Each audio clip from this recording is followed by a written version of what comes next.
The first time Rob says, hey man, this lady wants to sell a tiny house. I'm like, cool, I've never been to a tiny house. I'll get one because I don't own a tiny house. I've never been inside a tiny house. Tell the lady I'll buy it, right? So we pull up, dude. I was like, Don, we're gonna record this because I've never seen a tiny house. Let's do the review, right? What do I think about a tiny house? So we pull up right here, seller's right here, Rob's right here. We pull up, Don opens the door, just starts throwing up outside, dude. Oh, there, right there, that's Don. Exorcist Don. So I was like, bro, and anyways, now we're back at the house. So I seen these trendy tiny homes everywhere popping up. So I was like, you know what? Let me buy one. Let's break down this video on how much this thing cost me and what I'm gonna do. Turn up the hustle, baby. Turn up the hustle. Turn up the hustle. He's an actual mentor, but these other guys that are so-called mentors are not. You know, they're just all about the fluff. 1, 2, 3! I think you can just tell that they're very honest. It's very obvious that they're very giving people and that they truly care. I've seen, him actually close deals. You have people that, I've done this and that. No, he's actually done it. He's got a reputation. 1, 2, 3! What interests me about the house is these tiny homes is a cool feature that this builder, because if you look at the entire block, this builder decided to buy this little piece of land and throw up, I don't know, maybe about 50 tiny homes. And I know he's selling them for about $115 a piece. $115 to $125. Now this one is a smaller of the two. There's a 350 square feet and a 600 square feet. The one we're about to walk is a 350 square feet.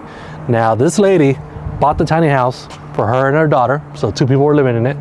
And I think something about her job, she lost her job and just wanted out. Now she just bought this a little less than a year ago, so it goes back to that same thing that we always talk about. Sub 2. She wants out, she can't sell it, she can't use a realtor, doesn't want to deal with the house anymore. She said, you guys can just have it. She doesn't want no money, she's not behind on the payments. She just says, take over my payments and it's your house.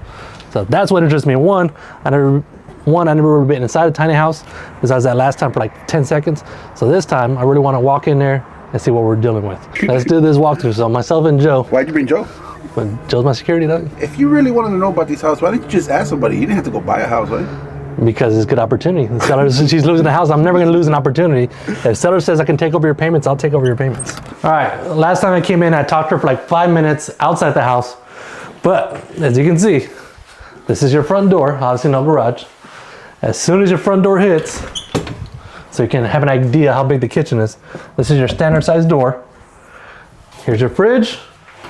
Here's your little stove, small little countertops, a little bit of cabinets, and that's your kitchen. Your kitchen's your entryway. There's really not a living room. I would assume this is your living room here. So this little area, you get a little some type of couch here. So you have this central AC or the split unit. If you come back here, this is your first door. As soon as you open your door, this is your bedroom. You got 2 little closets. You got another mini split.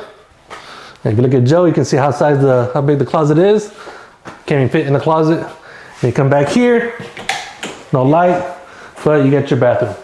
And they made it efficient because behind this door is your washer dryer. Washer dryer, small little stand-up shower, and that's all you need. The crazy part is if you have guests, they're gonna have to come by through your bedroom and come in here. Now, if this is your bedroom, where do you put the bed?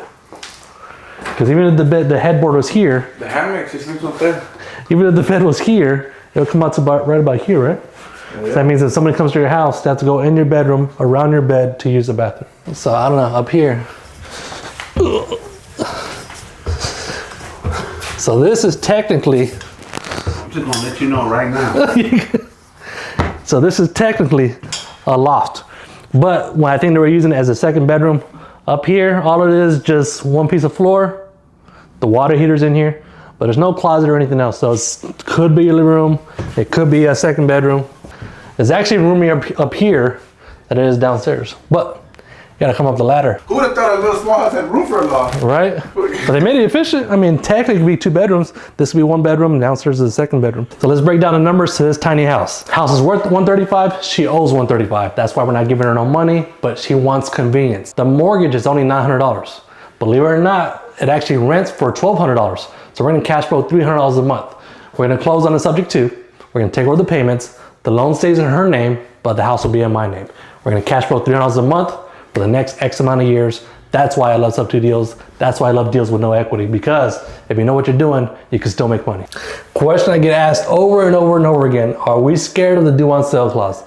In 12 years, it's only happened to me twice. If you're making the payments on time, I wouldn't be worried too much about the due on sale clause. The bank has no reason to look if they're not looking for anything to look for to begin with. So if you make the payments on time, you're good to go. However, I do put all my houses in a land trust. That land trust to me is a security blanket to kind of shield the bank and say, hey, there's nothing wrong here, because the bank can't tell a seller that they cannot do land trust. So once we get the seller to put this house in a land trust, it shows the bank that the seller owns it.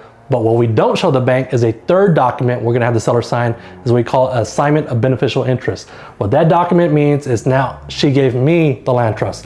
So I own the home. However, if the bank says due on sale, I'll show them the original land trust that she's still entitled. Hustlers, if your attorney is not doing these documents with a sub-2 deal, you need to look for another attorney. For sure, the closing disclosures. Our attorney has a 15 paragraphs document that says, hey, I understand the loan staying in my name. Second, putting it into a land trust, because remember, that land trust is what gives me security over the due on sale clause. Third, the assignment of beneficial interest, which actually gives me the house, which makes me own it. And fourth, the power of attorney. You have to have a power of attorney over your seller to discuss all financial information to the bank. Now, when we close the sub-2 deal, I will always get the ID and password to the lender. So this house is owned by PennyMac, the mortgage. When we close, every time we close a sub-2 deal, the seller will give us their logins, the ID and password, because we will make the payments directly to PennyMac. Not that I don't trust the seller, but I don't want to chance it. I do not want to give the money to the seller and hope the seller makes the money, sends the payment to PennyMac. We're gonna go straight to the source, because I gotta make sure my payment and my investment's protected at all times. Now that we walked the tiny house, I saw the numbers. What's my plan? My plan is A, keep it as a rental because I'm in cash flow $300, or B, sell it owner finance to a family can't qualify traditionally and cash flow $500. They both have their pros and cons. I'm gonna push them out at the same time. Whichever comes first is good with me. If you like videos like this, where I break down real deals, real sellers, real numbers, and real scenarios, hit that like and subscribe button.